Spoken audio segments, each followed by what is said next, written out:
Oi pessoal, a gente está começando uma aula da disciplina de Matemática Computacional do curso de Ciência da Computação do campus da UFC em Crateús, em caráter extraoficial, certo? E como acordado, as aulas de quinta-feira são revisões do pré-requisito cálculo, certo? Hoje a gente continua nossa revisão de cálculo, a gente continua revisando especificamente o tópico de derivadas,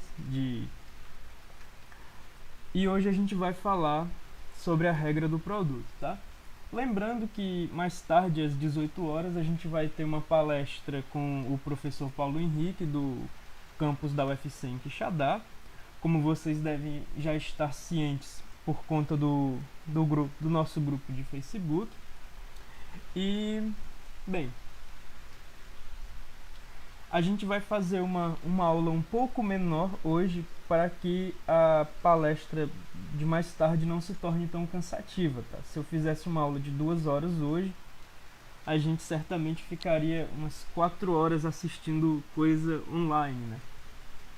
Então hoje a aula vai ser um pouco mais curta para a gente não ficar tão fatigado para a palestra de mais tarde do professor Paulo Henrique, beleza? Eu conto com a presença de vocês lá. E lembrem-se de fazer a inscrição pelo sistema de eventos para a geração de certificado, tá bom?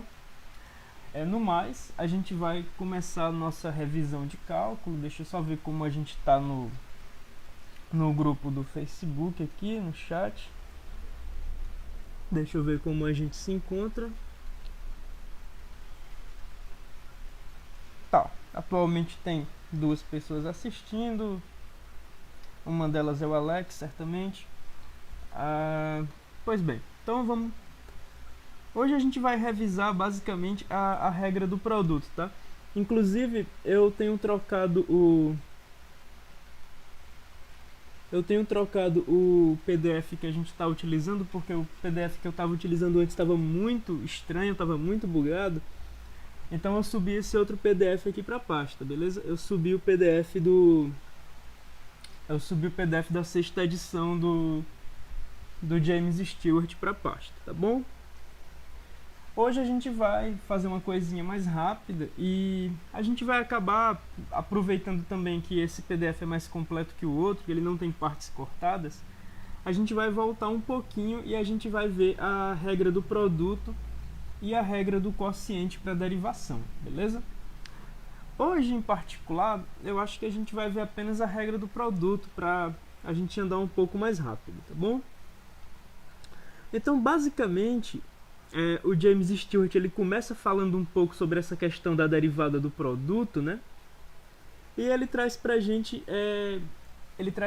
uma coisa que vai quebrar um pouco a nossa intuição, né? Porque a gente espera que certas propriedades sejam bastante parecidas para a soma e para a multiplicação. Então, quando a gente tem que a derivada da soma é a soma das derivadas, a gente espera que a derivada do produto seja o produto das derivadas, né? Mas acontece que isso não é verdade, como ele dá um exemplo aqui. Se você tem f de x igual a x e g de x igual a x ao quadrado, então você sabe que a derivada de f é 1 e a derivada de g é 2x.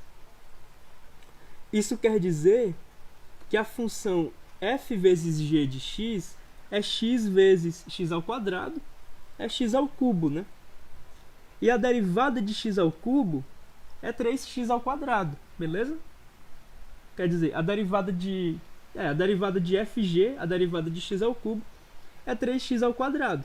Agora, nota que se a gente imaginasse que a derivada da soma, ou que a derivada do produto é o produto das derivadas, a gente teria que a derivada de fg seria dada erroneamente por 2x, porque a gente estaria multiplicando 1, a derivada de f, vezes a derivada de g, 2x, e a gente teria 2x, o que é errôneo quando você compara com a derivada de fg. Fg sendo x ao cubo, vai ter como derivada 3x ao quadrado, beleza? Então a gente começa quebrando essa intuição que a gente tem inicialmente de que a derivada do produto seria o produto da derivada, ou seria o produto das derivadas em analogia com a regra da soma, tá bom? A regra do produto, ela vai ser um pouquinho diferente. Então, eu acho que essa parte do livro, ele vai estar falando de uma forma bem... ele vai estar querendo construir a intuição correta para a regra do produto.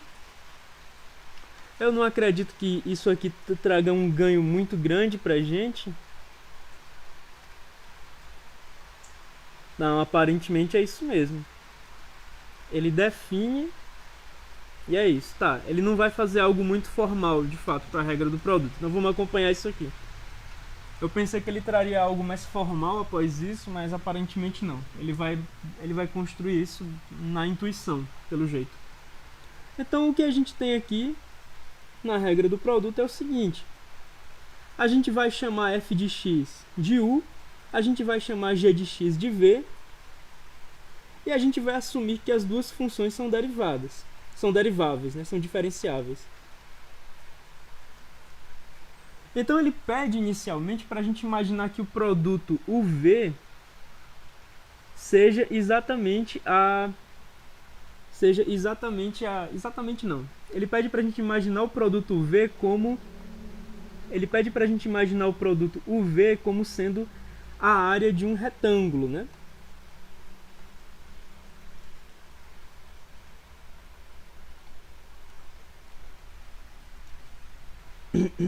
Ele pede para a gente imaginar o produto UV como sendo a área de um retângulo.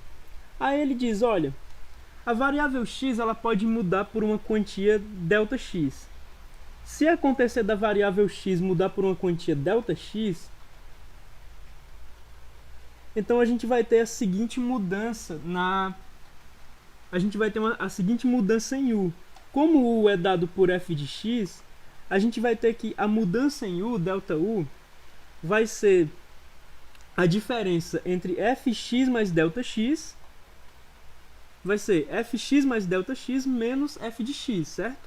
Como ele admitiu que u é igual a f de x, a gente está vendo que a mudança em u, esse ΔU, em função de um ΔX, fica sendo o valor de f aplicado em x mais ΔX menos o valor original de u, né? Ou seja, a mudança em u, ΔU, ela vai ser igual ao novo valor de f para x mais ΔX menos o valor antigo de f, que era exatamente o valor antigo de u.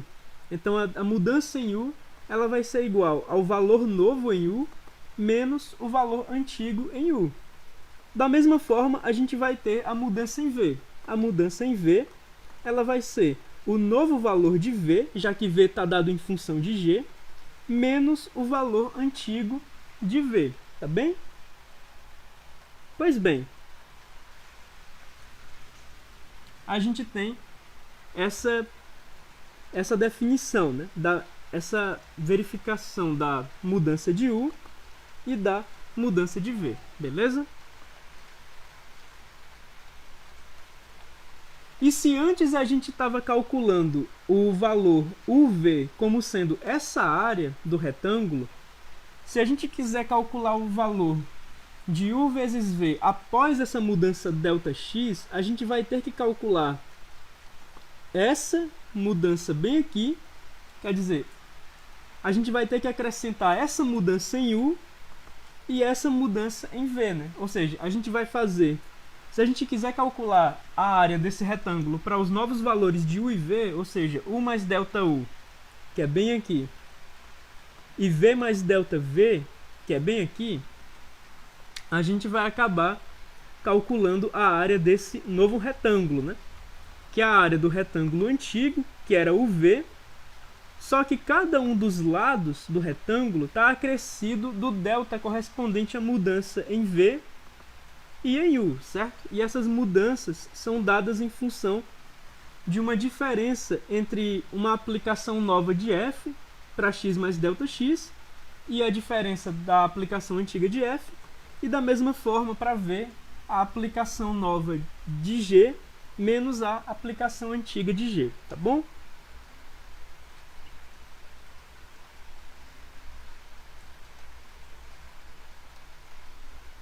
Então, se a gente quiser calcular a diferença da área do triângulo, né? Desculpe, se a gente quiser calcular a diferença na área do retângulo, ou seja, se a gente quer comparar essa medida aqui, essa área antiga, com essa área nova, se a gente quer comparar essa área antiga com essa área nova, a gente vai constatar o seguinte: a gente vai constatar que essa área nova, ela difere dessa área antiga. A mudança na área nova em relação à área antiga, ela é dada justamente por esses retângulos coloridos novos, né? O U vezes ΔV, o ΔU ΔV e o V ΔU, beleza? Então a gente pode querer medir isso aqui, que é justamente a diferença a mudança de área do retângulo. Ela vai ser dada como? A nova área do retângulo, né, quando U e V são acrescidos das suas mudanças, dos seus deltas. A diferença de área, a mudança de área no retângulo, vai ser dado como a nova área do retângulo menos a área antiga do retângulo. Se a gente faz a distribuição disso aqui, a gente vai ter o ΔV, quer dizer, a gente vai ter o V, que vai ser cancelado logo de cara, né? Mais o ΔV, aí mais V ΔU, mais V ΔU, mais ΔU ΔV, beleza? Então, a diferença de área do retângulo antigo para o retângulo novo, ela é dada por essa soma de três parcelas, né? U ΔV, V ΔU e ΔU ΔV, que correspondem basicamente a esses três retângulos coloridos aqui na área do retângulo novo, que estão relacionados com essas adições que foram feitas nos lados do retângulo antigo, né? Aqui a gente tem o lado do retângulo antigo U adicionado de ΔU, que é a mudança dele. A gente tem esse lado antigo do retângulo V adicionado de ΔV, que é a mudança que a variação em x proporcionou no valor V, beleza? E essas mudanças estão descritas bem aqui, né? Ou seja, ΔU e ΔV são dados em função de f e Δx, como uma diferença entre aplicações de funções, beleza? Então agora a gente percebe que a mudança na área do retângulo, ela é dada pela soma das áreas, dessas três áreas coloridas, tá bom? Então a gente pode começar a pegar essa fórmula bem aqui e colocar ela em função de uma variação em x. Ou seja, se a gente quer saber o quanto a área do triângulo, se a gente quer saber o quanto a área do retângulo varia em proporção com a variação no valor de x, a gente vai pegar essa variação que está em termos absolutos, certo?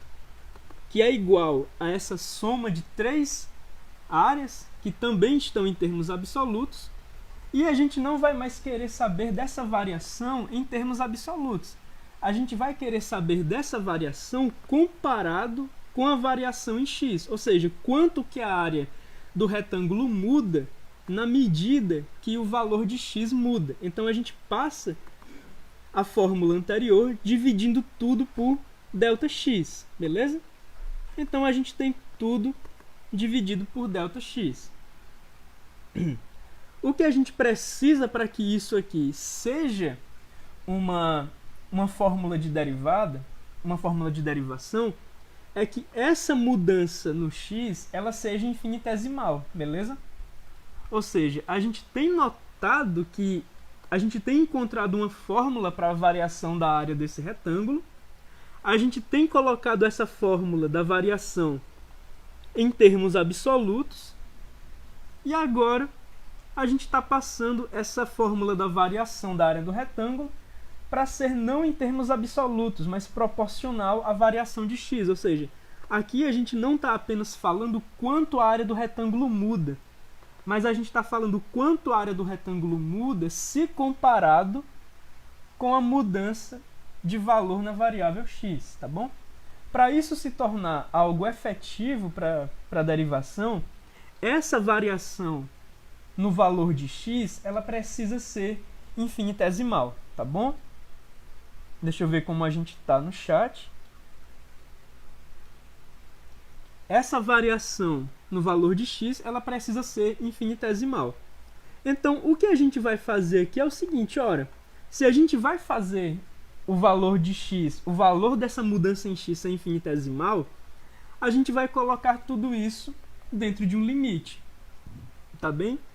Então, isso aqui, basicamente, isso aqui é a derivada de u vezes v em termos de x, quando o ΔX, quando a mudança de valor na variável x, ela está indo a zero, ela é infinitesimal, tá bom? Então, a derivada, ou a mudança de valor, dada uma variação infinitesimal em x, a derivada de uv em termos de x, ela é dada pela variação de uv em termos de uma variação de x, quando essa variação de x ela vai a zero. Se você lembra da definição de derivada, você vai perceber que isso aqui realmente se relaciona com a noção de uma variação infinitesimal, né? Quando o h ele tende a zero, beleza? Aqui a gente só está fazendo isso de uma maneira mais implícita. É como se a gente estivesse calculando uma mudança, é como se a gente estivesse calculando uma razão entre variações de uma maneira mais primitiva, e em seguida a gente está considerando o artifício que leva à definição de derivada, quando a mudança na variável ela não é calculada de uma maneira qualquer, quer dizer, ela não é considerada de uma maneira qualquer, mas ela é considerada como uma mudança infinitesimal, tá bom? Então, basicamente, a gente tem que isso aqui está ok, a derivada de uv em função de x é igual à razão da mudança em uv, dada uma mudança em x, quando a mudança em x está indo a zero, beleza? E agora, basicamente, a gente vai utilizar isso aqui para expandir o nosso limite, né? Ou seja, a gente substitui esse ΔUV sobre ΔX pela igualdade dele nessa equação e a gente obtém o seguinte limite. O limite quando ΔX vai a zero de u vezes ΔV sobre ΔX mais v vezes ΔU sobre ΔX mais ΔU que multiplica ΔU sobre ΔV sobre ΔX, tá bom? Então, utilizando as propriedades de limite, a gente sabe que esse limite da soma é uma soma de limites, tá bem? A gente sabe que esse limite da soma é uma soma de limites, e a gente sabe que o limite de uma constante vezes uma variável, ele é... Quer dizer, a gente sabe que o limite de uma constante vezes uma função é a constante vezes o limite da função. Então, a gente vai estar aplicando isso tudo e a gente vai estar obtendo a equação logo abaixo. Aqui você vê a constante u. Lembra, u é uma aplicação em um valor de x. Então, essa aplicação já está feita, ela não depende de uma variação em x. A nossa variável é uma variação em x. E u é uma aplicação da função f em termos de x. Então, ela não depende dessa variação de x. Então, u é uma constante em relação a ΔX. Daí, u é capaz de sair do limite, e no limite a gente fica com ΔV sobre ΔX. Lembrando, ΔV é definido, se você voltar aqui, ó, você vai ver que ΔV está em função de ΔX, então ΔV não pode ser considerado uma constante em termos de ΔX, beleza? ΔV varia com ΔX, então ΔV fica dentro do limite. A mesma coisa a gente vai ter para esse outro limite que vem daqui, né? Ó. O V ele vai estar saindo para fora do limite, e no limite a gente vai estar ficando com ΔU sobre ΔX, quando o ΔX vai a zero. Nessa outra parte bem aqui a gente vai ter uma coisa diferente. Aqui também a gente vai ter limite da soma, é a soma dos limites, então essa parcela sai, corresponde a essa parcela bem aqui. Mas aqui a gente tem o limite do produto de duas funções. O limite do produto de duas funções é o produto dos limites. Então a gente vai ter o limite de ΔU quando o x está indo a zero, vezes o limite de ΔV sobre ΔX quando o x está indo a zero. Beleza? Agora vamos ver quem é ΔU, cara. ΔU, se você for ver, ΔU é f de x mais ΔX menos f de x. Quando ΔX está indo para zero, esse termo bem aqui, f de x mais ΔX, ele está indo para esse termo bem aqui, f de x. Ou seja, quando ΔX vai a zero, esse cara que eu estou destacando agora, ele é muito parecido com esse cara bem aqui. Então, quando o ΔX está indo para zero, isso aqui está indo para f de x menos f de x. Quando o ΔX está indo para zero, isso aqui está se tornando zero. Ou seja, quando o ΔX está indo para zero, ΔU está indo para zero. Tudo bem? A mesma coisa poderia ser dita daqui. Quando o ΔX está indo para zero, o ΔV também está indo para zero. Tá bom?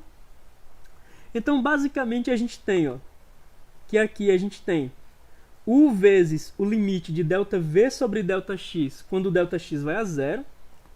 Isso aqui basicamente é a definição da derivada de V em termos da variável x, beleza?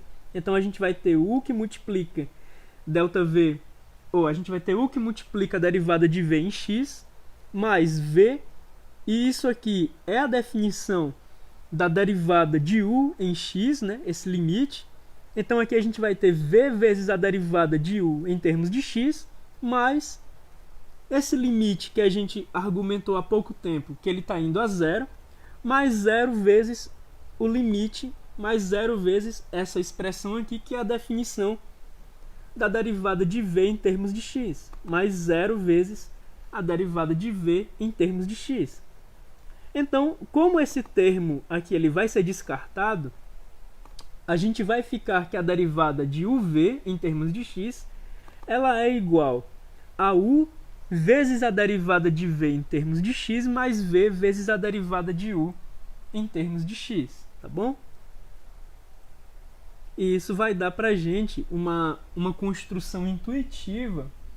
Isso é uma construção intuitiva para a fórmula da regra do produto, que a derivada de UV em termos de x é igual a U vezes a derivada de V em termos de x, mais V vezes a derivada de U em termos de x, tá bom? Deixa eu dar uma olhada no chat, como vocês estão. Tá, nenhum comentário. 3 pessoas assistindo. Pois bem.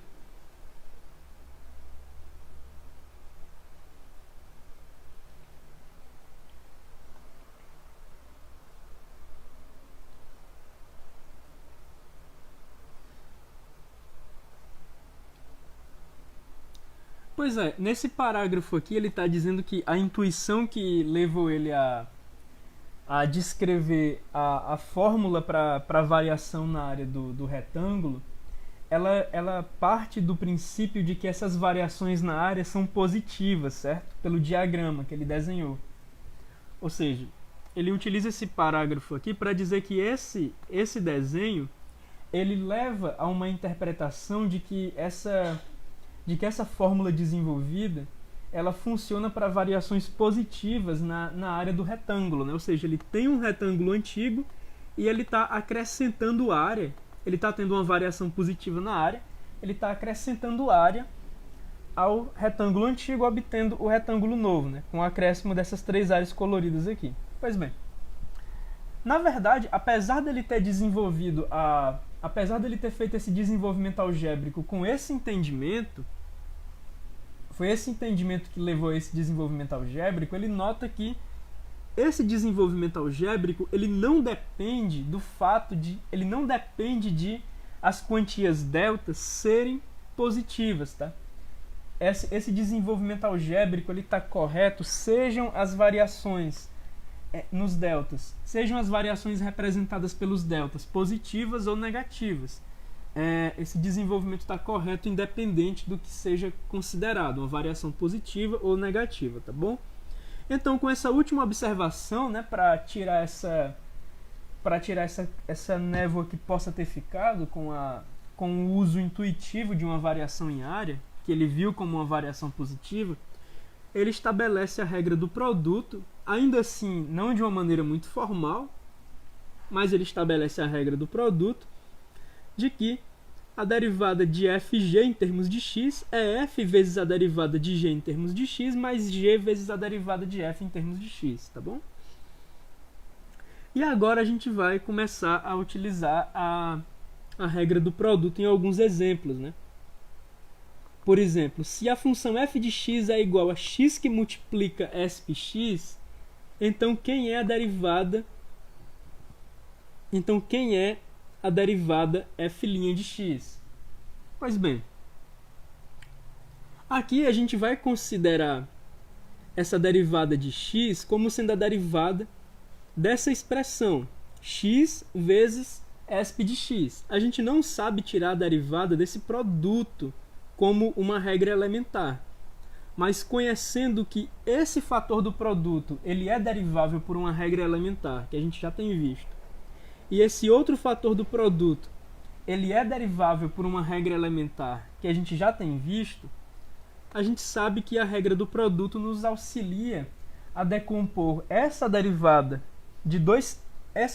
desse produto, que não é trivial de derivar, em termos de duas derivadas elementares, que a gente já tem visto. Então a gente aplica a regra do produto, né? A derivada de u vezes v é u vezes a derivada de v mais v vezes a derivada de u, certo?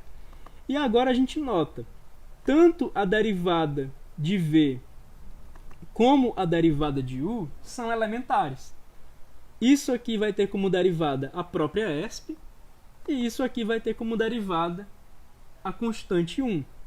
Então a gente aplica essas derivações e a gente vai obter x vezes a própria esp, já que a derivada de esp é esp, mais esp vezes a derivada de x, que é o próprio 1. Então esse esp vezes 1 é simplesmente esp. A gente vai ter x esp mais esp. A gente vai colocar o esp em evidência e a gente vai ficar com x mais 1 vezes esp, tá bom? Essa é a derivada da função f. Aí, na letra B, ele pede para a gente encontrar uma fórmula para a derivada enésima de f. Será que é possível encontrar uma fórmula para a derivada enésima de f? Aparentemente, ele vai fazer isso de uma maneira intuitiva. Então, ele aplica a regra do produto mais uma vez e ele conclui que a derivada segunda da função f é x mais 2 vezes esp, tá bom? Utilizando a mesma aplicação de regra do produto. Não vai ter umas derivadas muito diferentes aqui, então eu não vou entrar em detalhes nessas derivadas, tá? Aí ele conclui que é x mais 2 vezes esp, a derivada segunda de f. Aí ele vai para a terceira derivada de f, aí ele conclui que é x mais 3 esp. Aí ele vai para a quarta derivada de esp, ele conclui que é x mais 4 esp. E ele não dá nenhum argumento formal para isso, ele vai apenas de uma maneira intuitiva, né?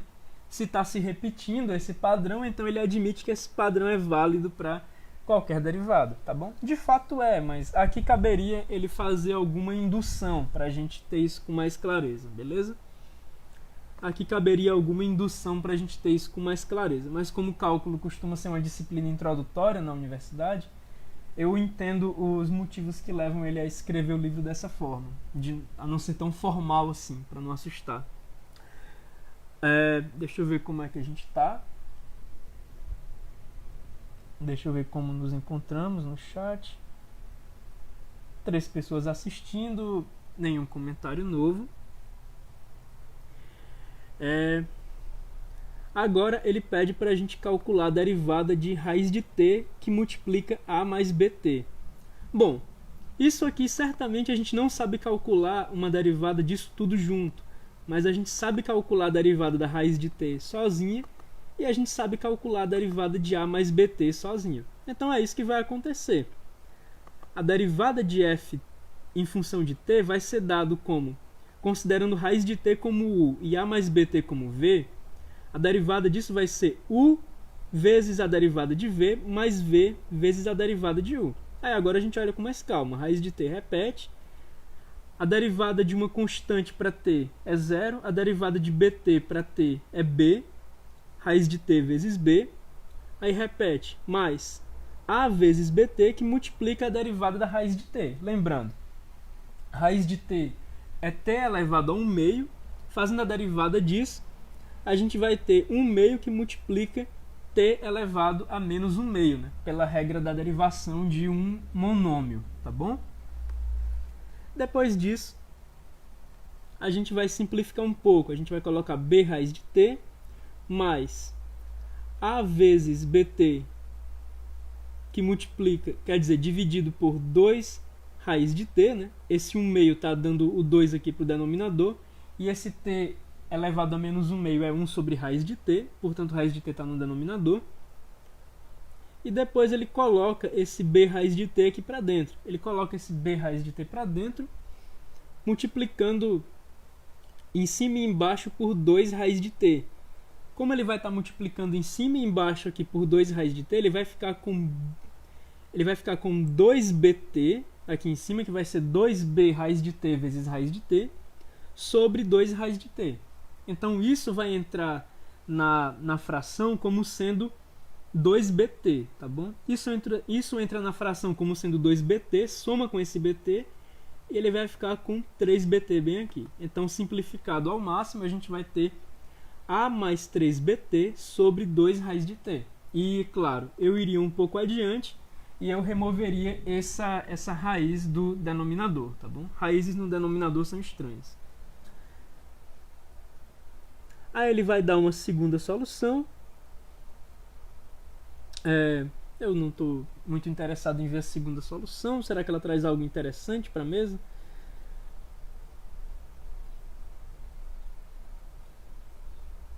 Ah, tá. Ele diz que a gente pode simplificar direto, né? Ele diz que a gente pode distribuir a raiz de t e depois a gente pode... Ah, beleza. Tá, tudo bem. Realmente a gente não precisaria da regra do produto.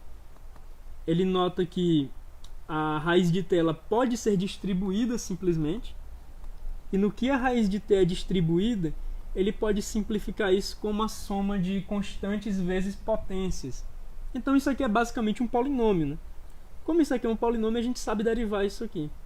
Tá, realmente, faz sentido. Deixa eu ver como é que a gente está no chat. Deixa eu dar uma olhada aqui no chat. A prova fica como exercício para o leitor. A prova mais formal, Daniel, fica como exercício para uma disciplina de cálculo numa pós-graduação. Eu entendo o James Stewart tá abordando a parte inicial de cálculo de uma maneira mais intuitiva, né? Ele não pode se basear tanto em métodos de prova nesse momento. Então ele pega essa coisa de visualizar áreas, aí depois ele pega essa coisa de e se essa área fosse infinitesimal, a gente teria a noção de derivada e tal. E o raciocínio dele está correto. O raciocínio está correto, o raciocínio só poderia ser complementado com algum rigor formal, né? Esse rigor formal, infelizmente, um livro introdutório de cálculo não vai trazer, mas um livro de análise na reta, por exemplo, ele vai precisar, depois de construir todos os conjuntos numéricos, ele vai precisar construir os conceitos de cálculo e fazer considerações a respeito, né? Então, o rigor formal que James Stewart, nesse livro introdutório de cálculo, não tem, a gente vai conseguir encontrar num livro de análise na reta. E, se você for mais aventureiro, análise multivariável, tá? Vai dar para encontrar esse rigor. Mas a explicação dele é o suficiente para a gente ter uma noção intuitiva do porquê a regra do produto é válida. Certo? Aí ele tem 2 exemplos aqui, ele traz esses 2 exemplos. A gente vai ter também a regra do quociente. Eu acho que é ok a gente falar da regra do quociente hoje. Eu pensei que ia demorar mais a regra do produto, mas não. Ainda são 3h30 e a próxima palestra é só... Quer dizer, a palestra é só 6 horas, então acho que dá pra gente continuar falando da regra do quociente, pra gente não ficar também com uma aula tão curta, né? Então vamos lá. Na regra do quociente, eu acredito que... Será que dá pra tirar a regra do quociente em termos da regra do produto? Talvez dê. Vamos ver se dá. Então, ele vai pegar duas funções diferenciáveis, u igual a f de x e v igual a g de x, e ele vai encontrar a regra do quociente de uma forma muito similar ao que ele fez para a regra do produto, né? Ele vai considerar mudanças nos valores de x, u e v, e claro, uma mudança ΔX em x vai provocar uma mudança ΔU em u e uma mudança ΔV em v, que a gente já tem uma noção de como calcular, né? Então, ele vai imaginar, olha, se eu quiser calcular a mudança, a variação em u sobre v, se eu quiser calcular a variação absoluta, né, aqui não é em função de x, se eu quiser calcular a variação absoluta em u sobre v, eu vou fazer isso da maneira simples. Eu vou pegar o novo valor de u, que é u mais ΔU, e eu vou subtrair de u. Isso aqui vai ser a variação em u. E isso aqui é a variação em v. É v mais ΔV. Quer dizer, eu tô falando besteira aqui, na verdade. Se ele quer a variação em u sobre v, ele vai calcular o novo valor de u sobre v. Ele vai estar calculando o novo valor de u sobre v, que vai ser em função do novo valor de u, u mais ΔU, sobre o novo valor de v, v mais ΔV, e isso subtraído do antigo valor de u sobre v, certo? Então, esse novo valor de u sobre v, considerando os deltas, menos o valor antigo de u sobre v, isso vai dar para a gente a variação. Isso vai dar para a gente a variação em u sobre v em termos desses deltas, né? E agora a gente pode colocar isso aqui simplificado, né? Então a gente vai ter um denominador que é v multiplicando v mais ΔV, beleza? Esse u ele vai entrar multiplicado por v mais ΔV, e esse v e esse u mais ΔV bem aqui, ele vai entrar multiplicado por v. Então a gente vai ter o nosso numerador, né? v que multiplica u mais ΔU menos o u que multiplica v mais ΔV. Tudo isso sobre v multiplicado por v mais ΔV. Tá bem? Então, com isso aqui em mãos, a gente vai ter a seguinte simplificação. Isso aqui vai ser igual a uv mais v ΔU menos uv. Aí você nota que esse uv ele vai estar sendo cancelado com esse uv bem aqui. Uv menos uv não vai fazer parte, né? Então a gente vai ficar com v ΔU menos u ΔV, beleza? A gente vai ficar com v ΔU menos u ΔV, porque este uv positivo é cancelado com esse uv negativo. Então a gente vai ficar v ΔU menos u ΔV. E isso repetindo o nosso denominador, né? v sobre v mais ΔV. Agora, o que a gente vai calcular? Se a gente quer a derivada de fato, a gente vai pegar v sobre u, e para isso ser uma derivada, a gente vai pegar a variação em termos,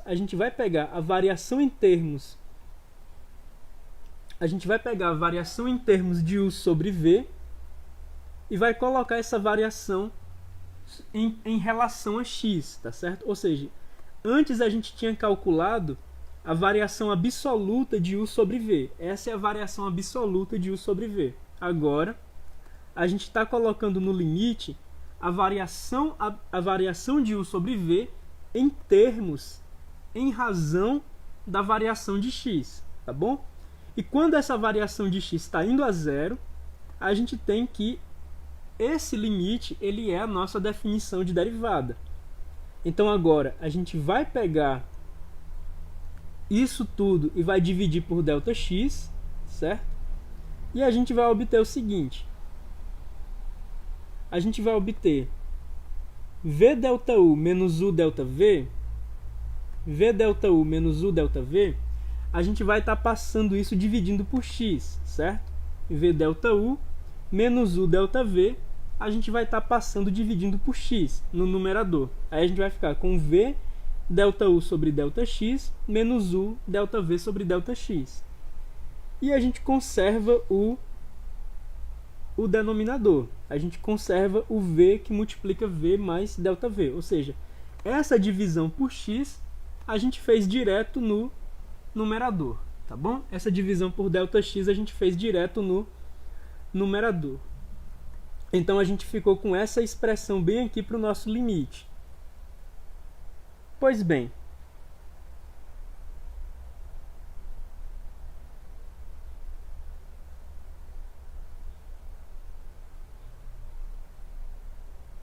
então agora a gente vai utilizar essa derivada, sendo esse limite, né? A gente vai fazer o limite da divisão sendo a divisão dos limites, admitindo que isso aqui não está indo para zero. Admitindo que isto bem aqui não está indo para zero, tá bom? Claro, se isso estiver indo para zero, aí vai ser problemático. Mas para os casos em que isso funciona, a gente está admitindo que essa expressão aqui não vai a zero.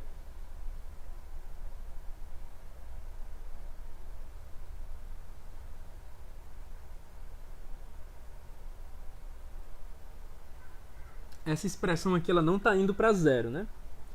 Então a gente tem o seguinte. O limite da divisão é a divisão dos limites, então a gente vai distribuir o limite no numerador e no denominador, e o limite no numerador vai ser o limite da soma, que a gente sabe que é a soma dos limites, no caso uma subtração, e o limite de uma constante por uma função vai ser a constante vezes o limite da função. Então, novamente, o v sendo constante, ele sai do limite, a gente fica com ΔU, que é em termos de ΔX, sobre ΔX, menos o U sai do limite também, e a gente fica com ΔV, que é em termos de ΔX, sobre ΔX, tudo isso com ΔX indo para zero. Aqui embaixo, a gente vai ter o limite de V que multiplica V mais ΔX, certamente V é uma constante multiplicando uma função v mais ΔX, então v sai fora do limite, né? E a gente fica no limite com v mais ΔV, na verdade. Isso com o ΔX indo para zero. Como a gente viu, deixa eu voltar um pouco.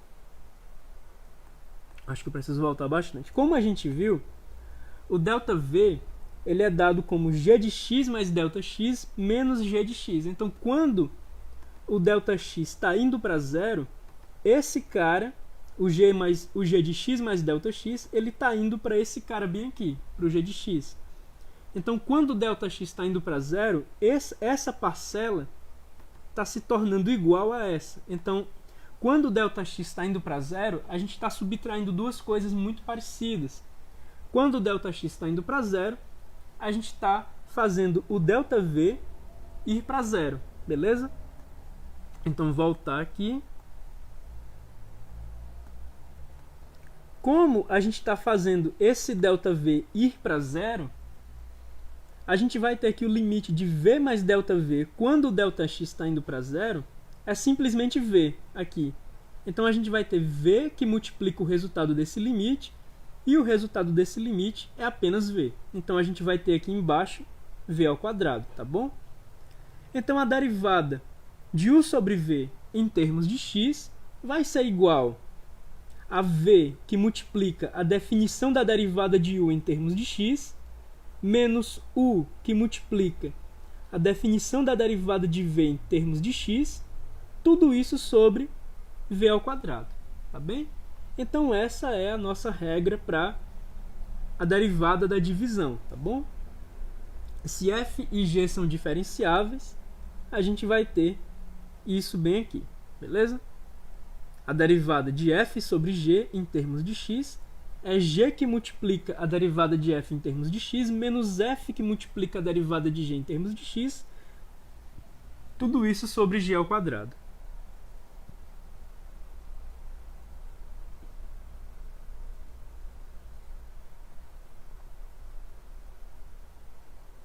E claro, né? Se a função g ela é uma função constante, como g de x igual a zero, ou em algum ponto, ou você está calculando a derivada em um certo ponto onde g de x vai a zero, você vai ter um problema aqui com divisão, beleza? Você vai ter um problema com divisão por zero. Então isso aqui só está bem definido nos pontos em que g de x não é nula. Nos pontos em que g de x é nula, isso aqui não está muito bem definido, né? Tanto que você nota que ele aplica a regra do quociente bem aqui, admitindo que isso aqui não é zero, tá? Ele simplesmente admite que isso aqui não é zero e ele segue com a regra da divisão de limites, tá bom? Isso aqui, essa passagem só é válida, a passagem daqui para cá só é válida quando isso aqui não é zero, tá bom? Então, isso daqui só é válido quando isso daqui, o g de x, não assume zero, né? Porque num ponto em que g de x assuma zero, você vai ter zero ao quadrado e aí você vai ter uma divisão por zero, beleza? O que não é bem definido. Deixa eu dar uma olhada no chat, como a gente está.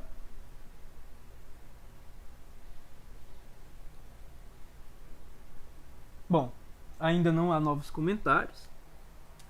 Então a gente vai para os nossos exemplos, né? Vamos tirar a derivada de x ao quadrado mais x menos 2 sobre x ao cubo mais 6. Então isso aqui é tranquilo, a gente vai aplicar a regra do quociente bem aqui. Vamos só ver a regra do quociente de novo. A gente vai repetir a x ao cubo mais 6, vai calcular a derivada da f menos a f multiplicado pela derivada da g, tudo isso sobre a função g ao quadrado. Tudo bem. Agora a gente vai fazer essas contas, né? Aqui a gente repete a g, calcula a derivada da f, que é 2x mais 1 menos 0, o 0 não vai aparecer, menos a f, que multiplica a derivada da g, que vai ser 3x ao quadrado mais 0. O 0 não vai aparecer. Tudo isso sobre x ao cubo mais 6 ao quadrado. Agora a gente vai ter uma distribuição, a gente vai ter x ao cubo vezes 2x é 2x à quarta, mais x ao cubo, mais 12x mais 6, menos, agora novamente uma distribuição, menos 3x à quarta, mais 3x ao cubo, menos 6x ao quadrado. Tudo isso sobre x ao cubo mais 6 ao quadrado. E aí ele não vai simplificar muito, ele vai deixar dessa forma. Ele vai unir os termos de mesma potência do numerador, ele vai unir os termos de mesma potência do numerador, vai deixar por isso mesmo, e é isso. Ele vai ficar com essa fórmula para a derivada de y, bem aqui, tá bom? No exemplo 5, ele pede para a gente encontrar a equação da reta tangente à curva y, esp de x sobre 1 mais x ao quadrado, no ponto 1 meio de neperiano, certo? Ele sabe que nessa curva, a reta tangente a essa curva nesse ponto, ela vai passar por esse ponto, né? A reta é tangente à curva nesse ponto, então esse ponto pertence à reta. E para a gente terminar uma descrição da reta, a gente precisa da inclinação da reta em relação ao eixo x. E a inclinação da reta em relação ao eixo x é precisamente a derivada dessa curva nesse ponto 1. Então, antes de tudo, a gente vai calcular a derivada da curva, né? Para depois calcular a derivada da curva quando x é igual a 1, que vai nos dar a taxa de inclinação dessa reta em relação ao eixo x, e com esse ponto pertencente à reta e a taxa de inclinação, a gente consegue descrever a reta, beleza? Então vamos lá. A regra do quociente, ela vai dar pra gente, né? A gente vai ter aqui a g multiplicando a derivada de f, menos a f multiplicando a derivada de g, tudo isso sobre g ao quadrado. Agora vamos simplificar. Repete isso aqui, a derivada de esp é esp, menos esp que multiplica 1 mais x ao quadrado fica 0 mais 2x é 2x. Aqui a gente vai colocar o esp em evidência, e a gente vai ter quanto? Quando a gente coloca o esp em evidência, bem aqui, a gente vai estar pegando 1 mais x ao quadrado, 1 mais x ao quadrado menos 2x, certo? 1 mais x ao quadrado menos 2x, e ele está colocando isso direto como um produto notável, porque a gente vai ter 1 menos 2x mais x ao quadrado. Isso vai dar 1 menos x ao quadrado, simplificando o produto notável, né? Então, quando ele põe o esp em evidência, ele vai ficar com esp que multiplica 1 menos x ao quadrado. Tudo isso sobre 1 mais x ao quadrado. Ele ainda não mexeu no denominador, beleza? Então, agora, o que ele precisa saber é o valor da derivada da curva y no ponto x igual a 1. Quando ele trocar o x por 1, bem aqui, ele vai ter esp elevado a 1, é o neperiano, que multiplica 1 menos 1 é 0 ao quadrado, vai dar 0, e isso aqui está bem definido, porque é sobre 1 mais 1 ao quadrado, é 1 mais 1, é 2 ao quadrado, é 4, né? Isso aqui vai ser 0 sobre 4, isso aqui é um 0 bem definido, tá bom? Então a gente tem que a derivada da curva y em termos de x no ponto x igual a 1, que é o ponto interessante para ele da reta tangente à curva y nesse ponto, a derivada da curva y nesse ponto vai ser igual a 0, beleza? Como a derivada, a curva y nesse ponto vai ser igual a 0, a gente sabe que essa reta ela é paralela ao eixo x, ela tem uma taxa de inclinação 0 em relação ao eixo x, tá bom? Então a gente está falando de uma reta que passa por esse ponto e que tem uma inclinação nula, ou seja, a gente está falando da reta que é constante nesse número 1/2 de neperiano, né? E aqui ele vai fazer algum adendo sobre o fato de que não, ele não está fazendo um adendo sobre divisão por zero não aqui.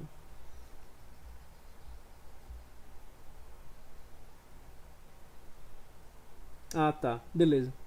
Ele está falando que em vez de tomar uma coisa como essa, que pode ser simplificada, e sair aplicando a regra do quociente, você pode verificar antes de tudo se isso não pode ser posto de uma forma que não envolva um quociente. Se isso puder ser posto sem um quociente, você vai conseguir fazer as contas um pouco mais facilmente, né? Sem aplicar a regra do quociente, tá bom? E ele faz uma revisãozinha das regras de diferenciação que ele já utilizou no livro, né? A gente sabe que a derivada de uma constante em termos de uma variável é 0. A derivada de uma constante vezes uma função é a constante vezes a derivada da função. A gente sabe que a derivada do produto fg é f que multiplica a derivada de g mais g que multiplica a derivada de f, que a gente viu na parte anterior da aula. A gente sabe que a derivada do monômio x elevado a n é n que multiplica x elevado a n menos 1, isso foi demonstrado. A gente sabe que a derivada da soma é a soma das derivadas. A gente sabe que a derivada do quociente f sobre g é g f' menos fg' sobre g ao quadrado. Isso foi demonstrado. Isso foi visualizado quase agora. A gente sabe que a derivada de esp é a própria esp. E isso aqui eu acho um pouco redundante, mas tudo bem. a gente sabe que a derivada da diferença é a diferença das derivadas, tá bom? Ele encerra a seção 3.2 com exercícios. A gente viu as derivadas de funções trigonométricas. Deixa eu ver onde a gente vai para a próxima aula. Ou nessa mesmo, vamos ver. A gente viu as derivadas de funções trigonométricas. A próxima vai ser a regra da cadeia. Eu não quero entrar nesse assunto assim de supetão. Até porque eu tinha proposto que essa aula ia ser curta e isso vai exigir um pouco mais, beleza? Então, como isso vai exigir um pouco mais, agora a gente tem 4 pessoas assistindo. O Rafael Andrade está comentando aí, show, beleza, Rafael? Show, né, cara? E é isso, pessoal. Propositalmente, essa revisão de hoje ela vai ser rapidinha, porque a gente tem a palestra do professor Paulo Henrique às 18 horas, tá bom? Então, pra gente não ficar muito cansado de ficar assistindo coisa online, ou ficar muito na frente do computador, né? Eu vou estar dando a revisão de hoje por encerrado. A gente se encontra terça-feira para começar a nossa revisão de álgebra linear, beleza? Eu acredito que a revisão de álgebra linear ela vai ser muito mais importante que a revisão de cálculo quando a gente começar a programação linear, tá bom? Então, sejam assíduos na revisão de álgebra linear, não deixem de assistir os vídeos, mesmo que seja depois que a live tiver encerrado. Assistam as revisões de álgebra linear ou revisem por conta própria, de toda forma, porque vai ser bastante importante para quando a gente chegar em programação linear, tá bom?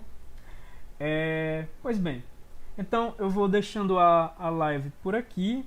Eu espero que essas revisões estejam sendo satisfatórias.